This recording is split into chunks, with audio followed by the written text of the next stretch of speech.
Class 7 Bihar board Hindi की पुस्तक बसंत भाग दूसरा, जिसमें अध्याय 13 है वीर कुंवर सिंह। इस चैप्टर के सारे प्रश्नों को हल करेंगे।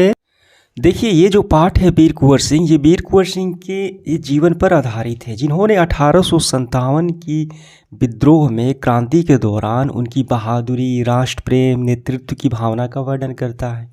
ठीक है, तो वीर कुंवर सिंह ऐसे नायक थे जिन्होंने ब्रिटिश शासन के विरुद्ध अपनी अंतिम सांस तक संघर्ष किया और इनका जन्म हुआ आरा भोजपुर जिले के जगदीशपुर प्रांत क्षेत्र में। ठीक है, तो चलिए हम इसके सारे अभ्यास के प्रश्नों को हल करते हैं। सबसे पहले प्रश्न अभ्यास निबंध से, वीर कुंवर सिंह के व्यक्तित्व की कौन कौन सी विशेषताओं ने आपको प्रभावित किया? इसका उत्तर हम ऐसे करेंगे। वीर कुंवर सिंह 1857 के विद्रोह में एक महान और साहसी सेनानी थे। उनके व्यक्तित्व में बहादुरी, बुद्धिमत्ता, उदारता और सांप्रदायिक सद्भावना जैसे गुण शामिल थे। उनकी स्वाभिमानी प्रवृत्ति लोगों को आकर्षित करती है, जो अपनी घायल भुजा काटकर गंगा में समर्पित करने जैसे असाधारण कार्यों में भी झलकती है। जिन्होंने अपने साहस से अंग्रेजों को कई बार हराया, अंततः जो 1857 के विद्रोह का एक महान नेता बनाती है। ये गुण हमें प्रभावित करती है। ठीक है, कौन कौन से? बहादुरी, बुद्धिमत्ता, उदारता और सांप्रदायिक सद्भावना। ठीक है, स्वाभिमान भी हो जाएगा। तो इस तरीके से ये पहला सवाल का उत्तर हमारा हो गया। इसके बाद दूसरा है, वीर कुंवर सिंह को बचपन में किन कामों में मज़ा आता था करने में? क्या उन्हें इन कामों से स्वतंत्रता सेनानी बनने में कुछ मदद मिली? देखिए, यहाँ पे नज़र डालिए। देखिए, पढ़ने लिखने से अधिक उनका मन घुड़सवारी, तलवारबाजी और कुश्ती लड़ने में लगता था। इसका उत्तर लिखेंगे हम। वीर कुंवर सिंह को बचपन में घुड़सवारी, तलवारबाजी और कुश्ती जैसे कामों में मज़ा आता था और इन कामों से उन्हें स्वतंत्रता सेनानी बनने में बहुत मदद मिली। इन गतिविधियों से उनके भीतर साहस और वीरता का विकास किया और जिन्हें युद्ध की कला में निपुण बनाया। ये सारे गुण, ठीक है, जरूर मदद मिली। आगे बढ़ते हुए देखिए तीसरा सवाल, सांप्रदायिक सद्भाव। देखिए, सांप्रदायिक सद्भाव का क्या मतलब है?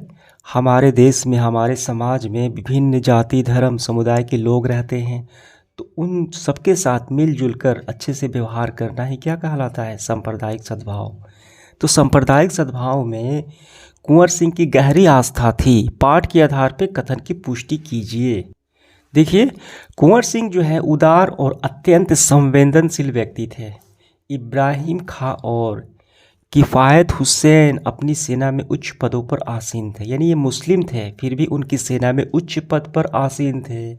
उनके यहाँ हिंदू और मुसलमानों के सभी त्यौहार एक साथ मिलकर मनाए जाते थे। देखिए, इसका उत्तर लिखेंगे। सांप्रदायिक सद्भावना में कुंवर सिंह की गहरी आस्था थी, क्योंकि वे भेदभाव नहीं करते थे। अपनी सेना में मुसलमानों को उच्च पद पर आसीन किए और सभी धर्मों के त्योहारों को मिलजुल कर मनाते थे।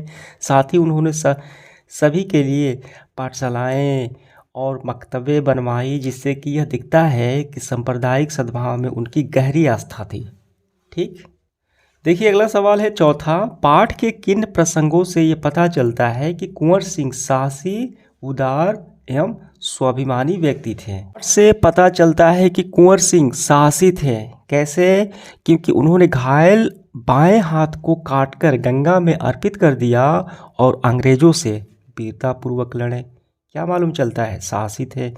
उदार थे, उन्होंने गरीबों की मदद की, तालाब, कुएं और पाठशालाएं बनवाएं। वे स्वाभिमानी थे। ठीक है, खुद पे उनका अभिमान था। उनके इससे झलकता है कि वृद्धावस्था में भी, ठीक है, बुढ़ापे की ओर हो गए थे, फिर भी अंग्रेजों के सामने घुटने नहीं टेके और संघर्ष के लिए, ठीक है, और स्वतंत्रता के लिए संघर्ष करते रहे। जब लड़ाई करते रहे तो वो अंतिम क्षण तक लड़े। तो ये हमारा उत्तर हो गया। अगला है पांचवा, आम तौर पर मेले जो हैं मनोरंजन, खरीद फरोख्त एवं मेल जोल के लिए होते हैं, पर वीर कुंवर सिंह ने मेले का उपयोग किस रूप में किया? देखिए, मेले के उपयोग उन्होंने जो प्रसिद्ध सोनपुर मेला है, गुप्त बैठकों के लिए किया, योजनाओं बनाने के लिए किया। ठीक, इसका उत्तर लिखेंगे हम। कुंवर सिंह ने मेले का उपयोग स्वतंत्रता की क्रांतिकारी गतिविधियों एवं गुप्त बैठकों के रूप में किया, जो प्रसिद्ध सोनपुर मेला था। निबंध से आगे, सन 1857 के विद्रोह में भाग लेने वाले किन्हीं 4 सेनानियों पर 2-2 वाक्य लिखिए जो 1857 में भाग लिए। तो ऐसे हम लिखेंगे, रानी लक्ष्मीबाई झांसी की रानी, ये स्वाधीनता संग्राम की पहली वीरांगना थी जिन्होंने अपनी मातृभूमि को स्वतंत्र कराने के लिए अंग्रेजों से युद्ध लड़ा और वीरगति प्राप्ति हुई। तो इसमें 2 वाक्य शामिल हैं। दूसरा है मंगल पांडे। मंगल पांडे बैरकपुर में अंग्रेज सिपाही थे जो गाय और सूअर की चर्बी से निर्मित जो कारतूस है मुंह से ना खोलने के, ठीक है, अंग्रेज का विरोध किया और उनके खिलाफ बगावत कर दी। अब तीसरे हैं तत्या टोपे। ये प्रथम स्वतंत्रता संग्राम के वीर सिपाही और कुशल सेनापति थे जिन्होंने अंग्रेज से युद्ध किया और अंत में फंदे पर झूल गए। और चौथे पे हैं वीर कुंवर सिंह। कुंवर सिंह सन 1857 के प्रथम भारतीय स्वतंत्रता संग्राम के महानायक थे जो 80 वर्ष की उम्र में अंग्रेजों को हरा दिया और विजय की पताका फहराई। ठीक है, तो इस तरीके से हमने 4 लिख लिए। इसके बाद दूसरा है, सन 1857 के क्रांतिकारियों से संबंधित गीत विभिन्न भाषाओं और बोलियों में गाए जाते हैं। कुछ गीतों को हमें यहाँ पे लिखना है, तो यहाँ पे मैं लगा देता हूँ, आपको कर लेने हैं। इसके बाद अनुमान और कल्पना। ठीक है, 3 सवाल हैं और इसका उत्तर आपका अलग अलग आएगा क्योंकि अपने से अनुमान और कल्पना करनी है आपको। देखिए पहला सवाल, वीर कुंवर सिंह का पढ़ने के साथ साथ कुश्ती घुड़सवारी में अधिक मन लगता था। आपको पढ़ने के अलावा किन किन गतिविधियों या कामों में खूब मज़ा आता है, लिखिए। देखिए आप इसको ऐसे लिख सकते हैं, मुझे पढ़ने के अलावा क्रिकेट, बैडमिंटन खेलना, संगीत सुनना, घूमना आदि कामों में मज़ा आता है। ठीक है, अगला है, देखिए इसमें दूसरा, सन 1857 में अगर आप 12 वर्ष के होते तो क्या करते, कल्पना करके लिखिए। तो हम लिखेंगे इसका उत्तर, अगर मैं 1857 के विद्रोह में 12 वर्ष का होता तो मैं भी क्रांति की खबरों से प्रेरित होकर बहादुर सेनानियों जैसा तलवारबाजी, घुड़सवारी, ठीक है, सीखता, लोगों में देशभक्ति की देश भावना को जगाता, यानी देशभक्ति को जगाता। ठीक। तीसरा है, अनुमान लगाइए कि स्वाधीनता की योजना बनाने के लिए सोनपुर के मेले को ही क्यों चुना गया, क्योंकि उसमें ज़्यादा भीड़ होती है। इसका उत्तर लिखेंगे, सोनपुर मेला एशिया का सबसे बड़ा पशु मेला था जहां भारी भीड़ होती थी।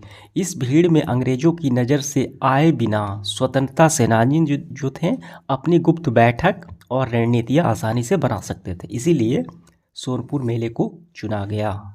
देखिए आखिरी पॉइंट है भाषा की बात, व्याकरण है। तो यहाँ पे देखिए सेनानी है, इसको बहुवचन बना दिया गया है। ठीक है, तो यहाँ पे ध्यान देना है, नीचे दिए गए शब्दों का वचन बदलिए। एक वचन है तो बहुवचन, बहुवचन है तो एक वचन कर लेना है। नीति का हम बनाएंगे नीतियों। ठीक है, स्थिति का स्थितियों, एक वचन से बहुवचन, एक वचन से बहुवचन, ये पहले से बहुवचन में है, हम इसको एक वचन में करेंगे। जिम्मेदारियों को जिम्मेदारी, स्वाभिमानियों को स्वाभिमानी, सलामी ये दोनों एक वचन में है, इसको बहुवचन में, सलामी को सलामियों, गोली को गोलियां। तो इस तरीके से हमारा ये सेशन समाप्त हुआ। धन्यवाद।